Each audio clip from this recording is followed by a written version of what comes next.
Buenas tardes, doctor. Me presento. Soy Wilmer Eduardo Díaz Gutiérrez, representante del Grupo 2. Y bueno, voy a comenzar con la exposición de este seminario de anestesia general endovenosa.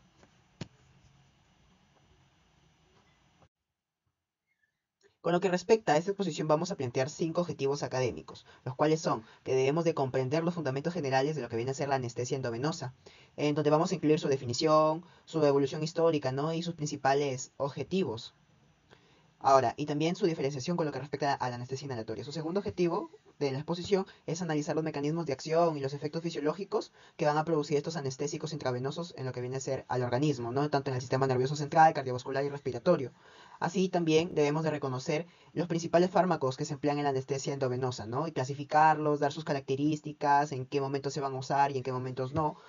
Como cuarto objetivo tenemos que vamos a describir las técnicas de administración y monitoreo que van a garantizar que van a garantizar la seguridad y una eficacia del procedimiento anestésico. Y bueno, por último, vamos a identificar las complicaciones más frecuentes y cómo se van a manejar.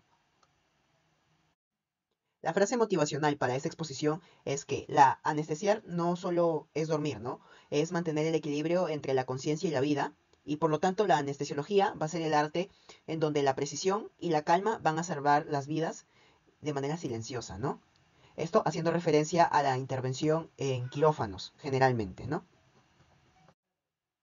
Ahora, para poder hablar del tema de anestesia general endovenosa, debemos de determinar que esta constituye una de las técnicas más utilizadas en la práctica de anestesia moderna. Ahora, esta se basa en la administración de medicamentos directamente por lo que viene a ser la vía intravenosa, para así inducir y mantener un estado reversible de inconsciencia, analgesia y también relajación muscular. Esto lo vamos a ver más adelante, así que de manera introductoria podemos decir que a lo largo de este tiempo esta técnica ha evolucionado, ¿no? Gracias al desarrollo de los nuevos fármacos que se están dando en la actualidad, también de sistemas de infusión de manera controlada, que son técnicas de administración que han mejorado tanto la precisión de la dosificación como la recuperación del paciente, ¿no? Y por lo tanto es necesario comprender sus fundamentos, tanto de los agentes utilizados como de la forma de administración y las posibles complicaciones, va a ser parte esencial para todo profesional médico, ya que la anestesia general endovenosa no solo representa un pilar, ¿no? Sino que es un pilar fundamental actualmente en lo que viene a ser la cirugía moderna, y también está en constante evolución o innovación en lo que viene a ser de manera tecnológica y farmacológica. Ahora, es por ello que podemos decir que la anestesia general es un estado reversible de inconsciencia que se produce mediante fármacos, ¿no? Durante este estado el paciente no siente dolor, no tiene recuerdos y no presenta lo que viene a ser reflejos ante estímulos quirúrgicos. Es por lo tanto que es eh, bueno, es la primera opción para las cirugías, ¿no? En otras palabras, ¿qué vamos a decir? O qué vendría a ser que el paciente está completamente dormido, ¿no? Y su cuerpo se mantiene en un equilibrio gracias al medicamento que se administra, ¿no? Ahora, podemos decir que la anestesia general tiene 4 componentes, los cuales son la hipnosis, analgesia, la relajación muscular y el control vegetativo. De estos vamos a hablar en un momentito. Ahora, para hablar con lo que viene a ser la American Society of Anesthesiology, que es la ASA, la anestesia general se logra mediante lo que viene a ser la administración de uno o más agentes anestésicos que actúan a nivel del sistema nervioso central para así abolir la conciencia y la percepción de estímulos. Yo les mencioné 4 puntos importantes de lo que viene a ser la anestesia intravenosa o endovenosa, ¿no? Estos eran la hipnosis, la analgesia, relajación muscular y el control vegetativo. Vamos a empezar con lo que viene a ser la hipnosis, ¿no? La hipnosis es la pérdida de conciencia como tal y se logra con medicamentos como lo que viene a ser el propofol o el etomidato, ¿no? Y su función es que el paciente no perciba ni recuerde nada durante la cirugía. Ahora, el segundo objetivo de la anestesia intravenosa es la analgesia, que su objetivo es eliminar el dolor. Y para esto se utilizan opioides, tales como el fentanilo o el remifentanilo, que actúan sobre el sistema nervioso central para así bloquear la sensación de dolor.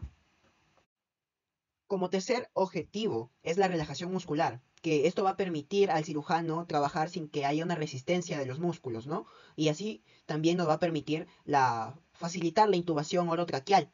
En este caso que nosotros estamos haciendo o estamos practicando esto en anestesiología en la parte de práctica, en los laboratorios. Ahora, los fármacos más usados acá son los bloqueadores neuromusculares como el rocuronio o el atracurio también.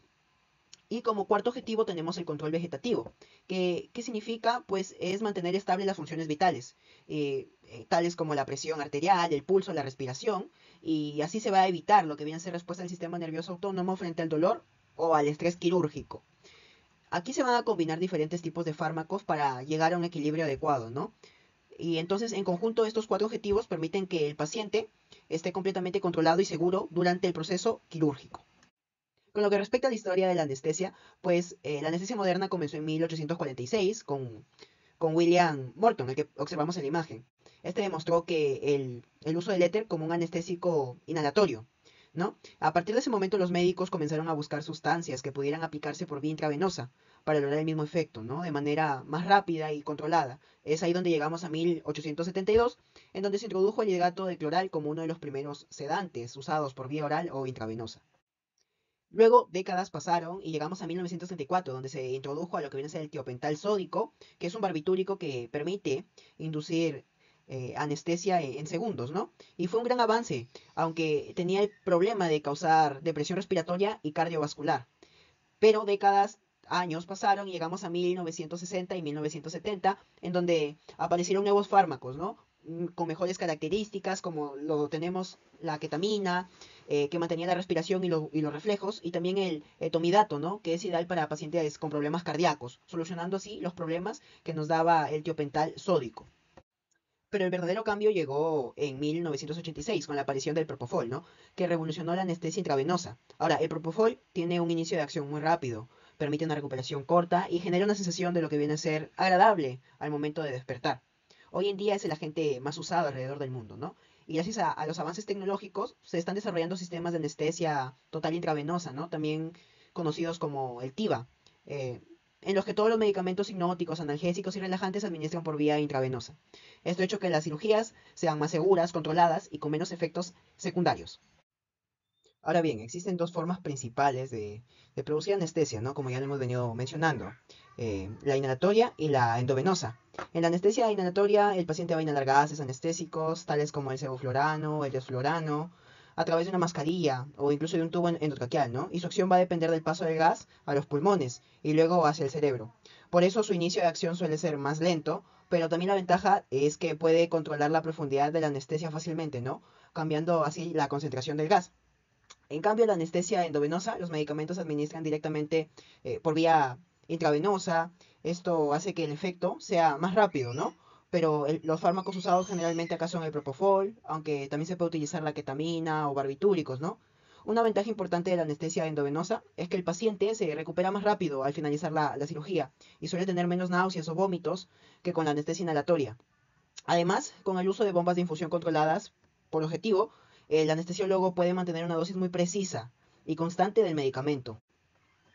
En resumen, la diferencia principal está en la vía de administración, la velocidad de acción y el control de la anestesia. Bueno, vamos a hablar acerca de los fundamentos fisiológicos y farmacológicos. El mecanismo de acción general de los anestésicos intravenosos busca modular la transmisión sináptica y la excitabilidad neuronal mediante tres diferentes tipos de mecanismo: la potenciación de la inhibición GABA, en donde va a haber un aumento por la afinidad GABA por su receptor GABA. Esto aumenta la entrada de cloro y disminuye el potencial de acción, haciéndole una célula más hiperpolarizada y provocando sedación mediante la inhibición de la neurotransmisión, bloqueando los receptores N-metil de aspartato, y esto disminuye la entrada de calcio y de sodio, provocando una amnesia disociativa. Y la modulación de los canales iónicos, bloqueando los canales de sodio, potasio y calcio, que disminuye la liberación de los neurotransmisores excitatorios. Los efectos que causa cada anestésico en diferentes tipos de niveles, empezamos hablando por el sistema nervioso central. Si afecta la corteza cerebral, causa una inhibición de la actividad cortical que se ve como pérdida de la conciencia. Si afecta el tálamo, disminuye la transmisión sensorial, provocando amnesia y analgesia. Si afecta el sistema límbico, inhibe el nivel emocional y la memoria, provocando sedación y amnesia. Y a nivel de la médula espinal, disminuye la transmisión nociceptiva, lo que provoca amnesia y relajación muscular. En el efecto cardiovascular, provoca depresión directa del miocardio, disminuyendo la fuerza contráctil y disminuyendo el gasto cardíaco. En la vasodilatación arterial y venosa, disminuye la resistencia vascular sistémica y el retorno venoso, provocando una presión arterial media baja e hipotensión. Disminuye el tono simpático, que se traduce en una hipotensión y bradicardia. Inhibe a los vasoreceptores, no existe mucho aumento en ese caso y hay un mayor riesgo de colapso hemodinámico. Y si provoca reducción del flujo coronario, pues aumenta el riesgo de que el paciente haga isquemia, especialmente en pacientes cardíacos. A nivel respiratorio, pues causa depresión del centro respiratorio vulvar, provocando hipoventilitación y aumento del PC2. Puede disminuir la respuesta de los quimiorreceptores con riesgo de apnea tras la administración rápida. Puede provocar relajación de los músculos respiratorios, que clínicamente se observa como una ventilación ineficaz o superficial, pérdida del tono muscular o faringio, que en ciertas personas que la vía aérea no esté asegurada hace que se obstruya, y depresión de reflejo tusígeno y deglutorio, que puede causar una mayor aspiración del contenido gástrico. También puede provocar disminución del volumen pulmonar funcional residual, es una predisposición a una hipoxia rápida. Tiene efecto broncodilatador leve, lo que facilita la ventilación y es útil en pacientes asmáticos, y tiene también un aumento de la resistencia de vía aérea, ¿no? Lo que causa dificultad respiratoria leve a moderada. Bueno, hablando acerca de algunos analgésicos opioides, tenemos el fentanilo. El fentanilo es un agonista del receptor opioide mu y kappa. Hace hiperpolarización, disminuye la excitabilidad neuronal, sustancia P, GABA, dopamina, noradrenalina, ACTH, y tiene una equivalencia con la morfina de más o menos 10 miligramos. Está indicado en cirugías menores o posoperatorias, en cirugías mayores, dependiendo si es adulto o niño. En el adulto como máximo se da 110 microgramos por kilo, y también en infusión. Está contraindicado de manera absoluta en obstrucción gastrointestinal, ilio, colitis ulcerosa, EPOC, asma, arritmias, dolor leve, hiperplasia prostática benigna, estenosis o hipertensión endocrinal y epilepsia. Y sus efectos adversos pues es la depresión respiratoria, somnolencia, sedación, depresión, cefalea, mareos, taquicardia o bradicardia, hipertensión, estreñimiento o retención urinaria. El otro es el remifentanilo, que el remifentanilo igual es un agonista selectivo de los receptores mu, inhibe a la adenilciclasa y provoca disminución de los neurotransmisores. Se administra por vía intravenosa, su duración es muy corto, de 5 a 10 minutos. Está indicado para mantener la anestesia general, también en analgesias intraoperatorias de corta duración y en cirugías ambulatorias. Los efectos adversos son parecidos al anterior y está contraindicado en personas que tengan hipersensibilidad a opioides. No está indicado si se va a realizar cirugías prolongadas, y se debe evitar el uso de bolo rápido porque lleva un riesgo de rigidez torácica. Y el otro es el sufentanilo, que igual es un agonista opioide mu, inhibe la transmisión del dolor y también disminuye la liberación de los neurotransmisores excitatorios. Su tiempo de duración es corto, dura de 20 a 45 minutos, se metaboliza en el hígado, se excreta por el riñón. Está indicado igual que el remifentanilo, tiene las mismas indicaciones. Las contraindicaciones, bueno, en una hipersensibilidad a opioides, depresión respiratoria severa, no se usa cuando el paciente usa antidepresivos serotoninérgicos y pacientes sin soporte ventilatorio o sin monitorización adecuada. Entre los efectos adversos, parecidos al remifentanilo, pero tiene somnolencia, mareos, euforia, confusión, depresión respiratoria, apnea, hipotensión, bradicardia, náuseas, vómitos, estreñimiento, y si se le administra de manera muy rápida provoca rigidez muscular torácica, prurito y retención urinaria. Bien, acá tenemos los inductores hipotónicos. Los inductores hipotónicos vendrían a ser fármacos que se van a utilizar para provocar la pérdida rápida y reversible de la conciencia, ¿no? Estos actúan deprimiendo el sistema nervioso central mediante la potenciación de los neurotransmisores inhibitorios o también el bloqueo de los excitatorios, ¿no? Entonces tenemos acá el propofol, por ejemplo, donde su mecanismo de acción es potenciar los receptores GABA, aumentando la inhibición neuronal, ¿no? O sea, la entrada de cloro. Entonces, el inicio es bastante rápido, que es 30 segundos, tiene una duración corta, que es 5 a 10 minutos. Los efectos principales de este es la inducción suave, rápida, y efectos antieméticos, ¿no? De náuseas y vómitos. Los efectos secundarios: disminución de la presión, disminución de la contractilidad, una depresión respiratoria, un dolor a la inyección. El uso clínico es la inducción y mantenimiento de la anestesia, sedación, por ejemplo, en UCI, ¿no? Las ventajas es despierta rápido, baja incidencia de náuseas, vómitos postoperatorios, y las contraindicaciones es una hipotensión severa, hipovolemia, alergia a huevos como a soya también, y a vehículos del fármaco. Bien, aquí tenemos otro medicamento, que es el otomidato. El otomidato vendría a ser un agente hipotónico de acción ultracorta, también, su mecanismo de acción también es potenciación de la acción del GABA, muy similar al propofol. Su inicio es rápido, de 30 a 60 segundos, tiene una duración que también es corta, de 3 a 5 minutos. El efecto principal es minimizar la depresión cardiovascular o también respiratoria, ideal para pacientes que están cruzando con una hemodinámica inestable o tienen problemas, patologías cardíacas. Los efectos secundarios son como inhibe transitoriamente la síntesis de cortisol y aldosterona, ¿no? Inhibiendo la 11 beta hidroxilasa. Puede causar mioclonías o también náuseas. El uso clínico y la inducción de anestesia en pacientes como shock, trauma o cardiopatías. Las ventajas son estabilidad hemodinámica. Las ventajas es la supresión suprarrenal, no recomendable en infusiones prolongadas. Bien, aquí tenemos otro fármaco como el tiopental sódico, que vendría a ser un barbitúrico, no de acción ultracorta, que ejerce su efecto prolongado en la apertura del canal de flora asociado al receptor GABA, lo cual va a permitir una hiperpolarización neuronal, ¿no? Inicio es corta, rápida, 20 segundos, una duración de 5 a 10 minutos. El efecto principal es una hipnosis profunda, no sin analgesia, y la depresión respiratoria también, ¿no? La depresión respiratoria cardiovascular. Efectos secundarios, tenemos la hipotensión, broncoespasmo, acumulación de infusión prolongadas. El uso clínico que a este fármaco se le da es la inducción anestésica, cada vez menos usada, control de la crisis convulsiva, cerebral y hipertensión intracraneana también, ¿no?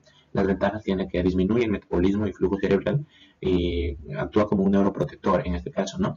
Desventajas, recuperación lenta si se repite y no es analgésico. Bien, aquí tenemos otro fármaco que es la ketamina. La ketamina es un agente anestésico disociativo que actúa mediante el bloqueo de los receptores NMDA del glutamato, que son un principal neurotransmisor y excitador del sistema nervioso, ¿no?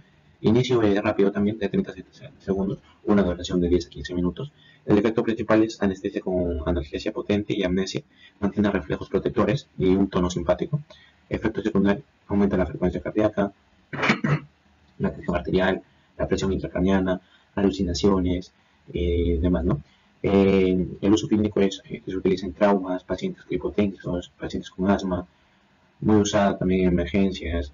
Las ventajas son que no deprime la respiración, útil en shock y broncoespasmos, y tiene la desventaja de alucinaciones. Bien, acá tenemos los relajantes musculares. Los relajantes musculares son fármacos que bloquean la transmisión neuromuscular, produciendo así una parálisis del músculo esquelético, ¿no? Sin afectar la conciencia o la sensibilidad también del paciente. Entonces tenemos acá la succinilasa, que es un despolarizante. Recordemos que eso se divide en despolarizantes y no despolarizantes. Próximamente vamos a ver un fármaco no despolarizante. El mecanismo de acción de este es un agonista receptor nicotínico en la unión neuromuscular que va a despolarizar, ¿no?, la membrana, pero no degrada rápidamente. Es un bloqueo sostenido. El inicio es de 30 a 60 segundos, tiene una duración corta de 5 a 10 minutos. El efecto principal es relajar el músculo completo. Ideal para intubación rápida, ¿no? El efecto secundario es una hiperpotasemia, bradicardia, aumento de la presión intraocular, fasciculaciones, riesgo de una hipertermia maligna. Las contraindicaciones serían las quemaduras recientes, traumas, parálisis, insuficiencia renal, hipertermia, no como eje maligna, ¿no? El antagonista no tiene antagonista específico, el bloqueo desaparece espontáneamente. Bien, aquí tenemos otro fármaco que es el rocuronio, que al contrario que es un no despolarizante, ¿no? Rocuronio es un bloqueador neuromuscular no despolarizante que actúa compitiendo, digamos, con la acetilcolina por el receptor nicotínico de la unión neuromuscular. El inicio es rápido, de 1 a 2 minutos, una duración intermedia de 20 a 40 minutos, un poco mayor, ¿no? Efecto principal, bloqueo neuromuscular sin fasciculaciones ni hipotasemia. El efecto secundario, poca alteración cardiovascular y posible taquicardia leve. Antagonista es el Sumac-Medex. El uso clínico es una alternativa segura a la succinila para la intubación rápida, ¿no?, y mantenimiento en una cirugía. Continuando con la exposición, vamos a tocar el punto de las benzodiazepinas. En sí, las benzodiazepinas son un grupo de fármacos que actúan sobre el sistema nervioso central, potenciando la acción del neurotransmisor GABA. Entre sus efectos principales se constituyen lo que es la parte de las acciones ansiolíticas, tiene un efecto sedante, un efecto hipnótico, anticonvulsivante, como también relajante, lo que va a convertir lo que es aquí estos fármacos en un grupo lo que es versátil en la práctica médica. Algunos ejemplos que podemos lo que es aquí decir de las benzodiazepinas, los más representativos son el midazolam, diazepam o lorazepam, y en este caso vamos a hablar del midazolam. el cual es una benzodiazepina de acción corta, ampliamente utilizada en la anestesia y sedación. Su mecanismo de acción basa en potenciar este sistema nervioso central a través del efecto sobre el neurotransmisor GABA, lo cual produce un efecto tranquilizante y relajante. Y su efecto principal constituye en disminuir la ansiedad, la tensión y el miedo en sí cuando se puede realizar lo que es un procedimiento quirúrgico. Y este va a ser de inicio rápido, entre 1 y 5 minutos, lo que es aquí por vía intravenosa, y tiene una duración corta de 1 a 4 horas, lo que va a permitirnos lo que es un control preciso del nivel de la sedación. Entre sus usos más comunes son en sí la premedicación antes de la cirugía, la sedación para procedimientos diagnósticos como puede ser endoscopía o broncoscopía, o también para procedimientos odontológicos que requieran reducir lo que es la ansiedad del paciente. Y también tiene algunas ventajas importantes, ya que su efecto rápido, controlado, la inducción también a la relajación y a la calma es muy importante, y la producción de una amnesia anterógrada leve, la cual significa que el paciente no recuerda el procedimiento y debe utilizarse bajo una supervisión médica, ya que puede también generar algún efecto adverso como somnolencia excesiva o depresión respiratoria si es que este no se administra adecuadamente. El midazolam también actúa como coadyuvante, el cual se utiliza para poder potenciar el efecto de otros fármacos anestésicos y analgésicos, reforzando la sedación y facilitando la inducción y mantenimiento de la anestesia general. Se emplea principalmente en la inducción anestésica durante cirugías, en la sedación de pacientes de unidad de cuidados intensivos y en procedimientos pediátricos o procedimientos que puedan ser dolorosos. Entre sus beneficios incluyen la reducción de la dosis necesaria de anestésicos principales, la obtención de una anestesia más estable y segura, y una recuperación posoperatoria más rápida y confortable, pero también es importante recalcar que tiene algunos efectos adversos como la somnolencia, hipotensión, depresión respiratoria y riesgo de dependencia si es que se utiliza de manera prolongada, pero esto se puede revertir mediante el uso de un antagonista que es el flumazenil. Bueno, ahora veremos las técnicas de administración. Comenzaremos con la inducción intravenosa clásica, la cual esta inicia la anestesia general mediante fármacos intravenosos para poder lograr la rápida pérdida de conciencia, analgesia y relajación muscular. Incluye la premedicación con ansiolíticos como son el midazolam, la inducción con hipnóticos como con el propofol, también el mantenimiento con analgésicos, relajantes musculares y a veces con anticolinérgicos. Sus ventajas son que son de inicio rápido, dosis controlada, transición suave a anestesia general, aunque requieren un monitoreo por riesgo de hipotensión, depresión respiratoria o bradicardia, y la preoxigenación previene lo que es la hipoxemia que puede producirse, garantizando una sedación profunda y segura, lo cual es importante asegurar en el paciente. Bueno, continuando con las técnicas de administración, pasamos lo que es a la etapa del mantenimiento, el que tiene que ver con la infusión continua y la anestesia total intravenosa, que sería el TIVA. En sí debemos conocer qué es el mantenimiento. Bueno, es la fase en la que sostiene el estado de anestesia después de la inducción. Pero en sí, ¿qué es la infusión continua? Esta infusión continua es la administración continua y controlada de agentes anestésicos intravenosos por bomba de infusión o jeringa automática, para poder mantener niveles plasmáticos estables del fármaco. Las ventajas es que evita picos y caídas de concentración plasmática, permite un mejor control de la profundidad anestésica, reduce la necesidad de agentes inhalatorios. La parte también de los fármacos que más se utilizan son el propofol, la parte lo que es aquí también del remifentanilo o el fentanilo para la analgesia intraoperatoria. Y un ejemplo clínico que podríamos dar aquí es que en cirugías de corta duración se puede mantener la anestesia con el propofol a una dosis de 100 a 150 picogramos por kilogramo por minuto, ajustando según la respuesta del paciente, lo cual podríamos decir que es un ejemplo clásico de esta infusión continua. Continuando con el TIVA, que es la anestesia total intravenosa, vamos a ver que esta es una técnica anestésica en la que todos los fármacos, ya sea inductores, analgésicos y relajantes musculares, se administran exclusivamente por vía intravenosa sin utilizar gases inhalatorios. Como ventaja principal es que presenta una menor contaminación ambiental, una recuperación más rápida y predecible, y como desventajas requiere lo que es aquí una bomba de infusiones precisas y mayor vigilancia de los signos vitales. Y un ejemplo clínico que podemos dar aquí es que se da el uso combinado tanto de propofol, que es un hipnótico, y el remifentanilo, que es un analgésico, en una infusión controlada para cirugías mayores, manteniendo lo que es aquí una profundidad anestésica estable. Bueno, ahora veremos los equipos de infusión y sistemas de control por objetivo, lo cual es el TCI, Target Controlled Infusion, el cual lo más fundamental es que tiene la función de administrar anestésicos intravenosos de forma continua, precisa y controlada, manteniendo los niveles estables de fármacos como el propofol, el remifentanilo o midazolam para una anestesia segura y constante. Y la parte lo que es aquí de las bombas de jeringa son un tipo muy importante lo que es de estos equipos de infusión, la cual es segura y constante y reducen errores. y los sistemas TCI ajustan automáticamente la infusión según los datos del paciente, logrando anestesia más estable, personalizada y eficiente, con un menor consumo de fármacos y menores complicaciones. Bueno, continuamos con el apartado de monitoreo durante la anestesia endovenosa. Aquí el objetivo es garantizar la seguridad del paciente. Esto se va a realizar mediante un monitoreo básico que va a constar de diferentes parámetros, como viene siendo primero la oxigenación, teniendo en cuenta la oximetría de pulso, que viene siendo un monitoreo continuo y fundamental para identificar una posible hipoxemia de forma rápida. También tenemos la ventilación por medio de la capnografía, con sus valores normales entre 35 y 45 milímetros de mercurio. Es fundamental este, este paso. Y luego tenemos la circulación basada en el electrocardiograma y la presión arterial. El electrocardiograma que nos permitirá identificar arritmias e isquemias, y la presión arterial que debe valorarse cada 3 a 5 minutos y es invasiva si es una cirugía mayor. Y por último tenemos la temperatura, en la cual es fundamental evitar la hipotermia. Esto se va a producir en apartados perioperatorios de procedimientos que se han extendido a un largo de tiempo, más de lo normal. Continuamos con el monitoreo de profundidad anestésica. Tenemos como objetivo que viene siendo evitar conciencia intraoperatoria y sobredosificación. Primero tenemos el BIS, que viene siendo índice bispectral, que analiza la actividad eléctrica cerebral y traduce esa información de forma numérica. En la tabla inferior podemos apreciar la traducción numérica que va desde 0 hasta 100. Identificamos en un cuadro color rojo los parámetros que se encuentran en la etapa intermedia, que viene siendo de 40 a 60, que es una sedación profunda, y de 80 a 60, una sedación moderada. Esto tiene el objetivo de evitar el despertar intraoperatorio, permite ajustar de mejor forma la dosis y una mejor recuperación ligada al paciente. Su uso se reduce el consumo de anestésicos, acorta el tiempo de despertar y disminuye complicaciones cardiovasculares. Luego tenemos la entropía, que va a analizar tanto la actividad eléctrica cerebral como la actividad muscular facial. Acá tenemos al stay entropy y el response entropy. Stay entropy evalúa la actividad cortical cerebral y el response entropy va a evaluar la actividad eléctrica del cerebro más la actividad muscular facial. Se tiene en la parte inferior una tabla también establecida con valores del RE que va de 0 hasta 100 y del SE que va de 0 hasta 90.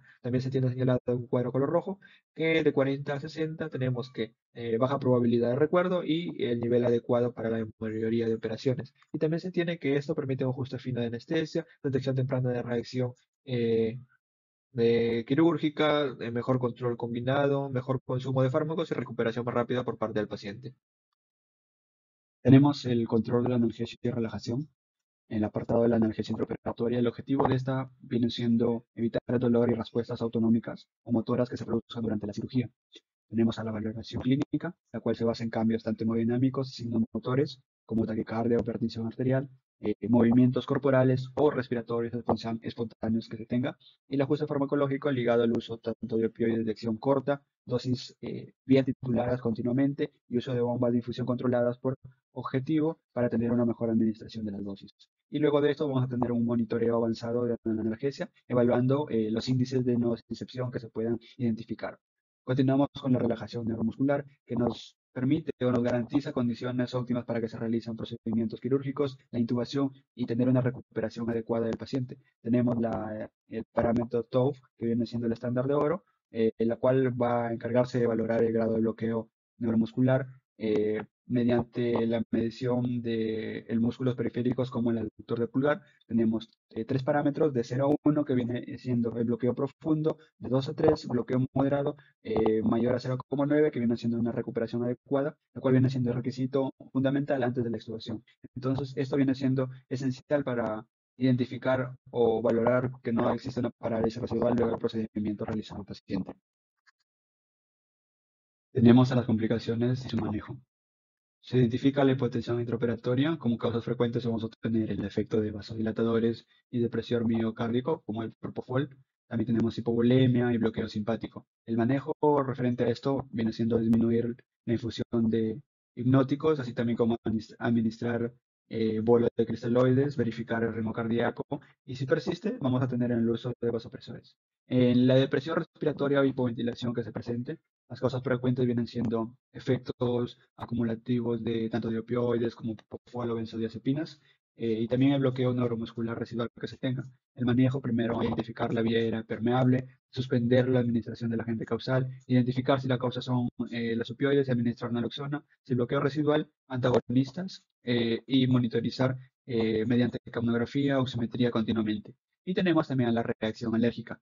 lo cual va diciendo tenemos a los agentes más implicados, como los relajantes musculares, antibióticos como los betalactámicos, el látex, opioides. Su manejo viene siendo suspender los agentes sospechosos, oxigenación al 100%, adrenalina intravenosa, titulada según la respuesta que se tenga, la administración de fluido rápidamente, broncodilatadores si es en caso de que exista broncoespasmo, y corticoides y antihistamínicos intravenosos, y el ingreso a UCI y una evaluación por parte de personal calificado para este apartado que tenga el paciente.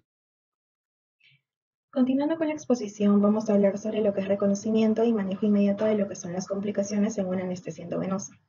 Básicamente la monitorización continua va a ser fundamental, ¿no? Lo que es la disminución de oxígeno, lo que es apnea y caída de presión arterial van a ser los primeros signos que se manifiesten en el paciente. Asimismo, si es que presenta lo que son signos vegetativos, ¿no? Como lo que es sudoración, taquicardia, puede hacernos sospechar de lo que es una conciencia intraoperatoria. Asimismo, en pacientes a los cuales se les administra lo que son infusiones prolongadas y presentan acidosis severa, nosotros primeramente de lo que es una toxicidad grave por propofol. Acá tenemos lo que son ciertas tablas de parámetros con lo que son sus valores que nos indican signos de los cuales debemos sospechar lo que son posibles complicaciones. Por ejemplo, nosotros vamos a considerar lo que es un compromiso respiratorio si es que el paciente presenta lo que es una saturación por debajo de 92, una frecuencia respiratoria menor a 8, ¿no? Que nos puede alertar sobre lo que es una depresión respiratoria, lo que es una apnea, una obstrucción de lo que es la vía respiratoria, ¿no? Asimismo, durante lo que es la anestesia, es muy importante valorar lo que es la presión, ¿no? Lo que es la presión arterial media menor a 60, nos puede indicar lo que es una mala perfusión, una frecuencia cardíaca menor a 50 o ya sea mayor a 120, debe alertarnos para así poder intervenir rápidamente en lo que es el paciente. Bueno, acá tenemos también lo que son signos de alerta, ¿no? Lo que es el lagrimeo, sudoración, movimientos, que nos pueden indicar ya sea una anestesia insuficiente, lo que es un riesgo de conciencia intraoperatoria, ¿no? También lo que es el síndrome de infusión prolongada por propofol, que nosotros lo debemos sospechar si es que el paciente presenta lo que es una acidosis, ¿no? Un pH menor a 7.3, ¿no? Un lactato elevado, lo que es un potasio elevado, enzimas musculares elevadas, que nos indica una falla metabólica y requiere lo que es un manejo intensivo, ¿no? Porque nos hace sospechar de lo que es una rabdomiólisis que tal vez posteriormente puede progresar a lo que es una insuficiencia renal. Asimismo, cuando nosotros reconocemos lo que son estas complicaciones, es muy importante darle lo que es un manejo inmediato a lo que es el paciente, que se va a basar en una serie de 4 pasos. Primero, se debe suspender lo que es el medicamento sospechoso, ¿no? Se asegura lo que es la vía respiratoria. Se le administra al paciente ya sea lo que es un oxígeno al 100%, una ventilación asistida o una intubación en caso sea necesario, ¿no? Asimismo, se estabiliza lo que es la circulación. Se le administran a los pacientes lo que son líquidos intravenosos, medicamentos para subir la presión, ¿no? Ya sea norepinefrina, a veces lo que es atropina, no si es que la frecuencia respiratoria baja. Y en caso se deba a lo que son opioides, estas complicaciones, se les administra lo que es la naloxona. Acá tenemos lo que son pacientes con comorbilidades, ¿no? Porque estos requieren lo que es un plan individualizado endovenosa, ajustes de dosis, lo que es monitoreo estrecho para reducir riesgos hemodinámicos y también respiratorios, porque el fármaco puede ser el mismo, sin embargo el paciente no. Por ejemplo, paciente que es adulto mayor, se le administran lo que son dosis menores, se le da lo que es una vigilancia porque tiene mayor riesgo de hipotensión, lo que es delirio. En una enfermedad cardíaca, ¿no? Se le administra lo que es una titulación lenta, monitoreo arterial, vasopresores disponibles. En un paciente que tiene una enfermedad renal o hepática se reduce lo que es la dosis por una alteración en lo que es la eliminación, ¿no? Y en un paciente crítico con sepsis siempre debemos evitar lo que es la infusión prolongada por lo que es propofol. Acá tenemos también lo que son ventajas y desventajas frente a lo que es una anestesia inhalatoria, ¿no? Que van a ser varias según lo que son distintos aspectos. Por ejemplo, en lo que es la precisión por dosificación, siempre lo que es la anestesia endovenosa va a ser más precisa que lo que es una anestesia inhalatoria. Lo que es la estabilidad hemodinámica, ¿no? También la anestesia endovenosa va a tener lo que es una mejor tolerancia por lo que son los pacientes, al contrario de la anestesia inhalatoria. La recuperación, asimismo, también en la anestesia endovenosa, el paciente se recupera lo que es más rápido, tiene lo que es una recuperación más suave. En cambio, la anestesia inhalatoria va a depender de lo que es el lavado pulmonar y también lo que es la solubilidad del agente, ¿no? En el cuerpo del paciente. Lo que son náuseas y vómitos va a tener menor incidencia en lo que es una anestesia endovenosa que en lo que es una anestesia inhalatoria.